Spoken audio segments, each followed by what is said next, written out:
Good morning, everybody. It is Wednesday. It's the 9th of September, 9/9, and it is a B day today. So make sure you're following your B day schedule.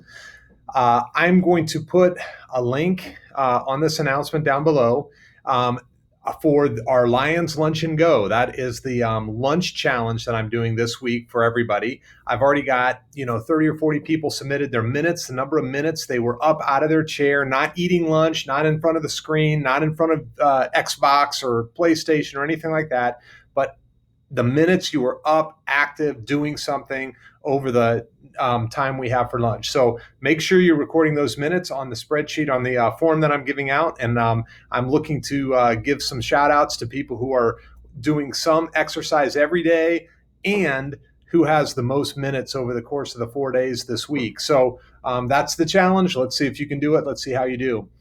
I also know that teachers are starting to assign and grade homework. Remember, this year is different than in the spring. In March, we assign homework and things like that, but your grades were SU. This year, you get letter grades, okay? So whether you're coming in for the first time into middle school, not expecting letter grade, not having experience with letter grades, or you've been having letter grades the whole time, you get letter grades in middle school. And so make sure you're staying on top of your homework assignments.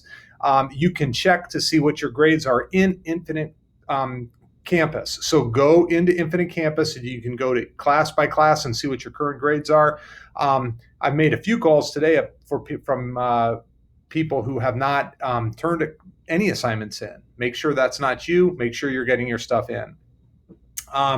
Sixth graders, over the next day or two, look for an email. Well, let's say over the next week or so, look for an email from Mrs. Williams. Mrs. Williams is our guidance counselor, and she's going to invite groups of sixth graders to a get to know you lunch. Okay, so she's going to meet you over the lunchtime.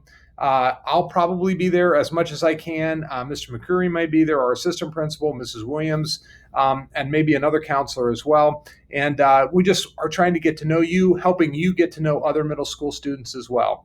A parent had this idea at our open house. I think it's a great idea, and we're going to give it a shot. I'm going to put a link in right below this link for teacher shout outs. Again, if you have anything positive to say, if a teacher was especially nice to you or helped you or supported you in something and you want to give them a shout out, click the link, give them a shout out. They love to hear from you. Today's idiom, costs an arm and a leg. Have you ever heard your parents say that? Oh, we're not buying that. It's costs an arm and a leg. Okay.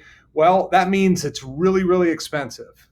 All right. Now, why does cost an arm and a leg mean something's really expensive? So apparently, this phrase was originated from people getting their portraits made or a painting commission. So this was way back, way long before there was cameras.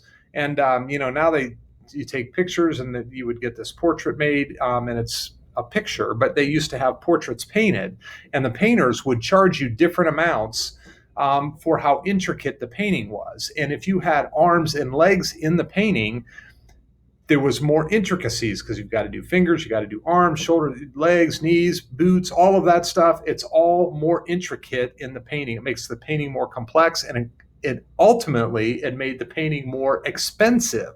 So having limbs costs more, costs an arm and a leg.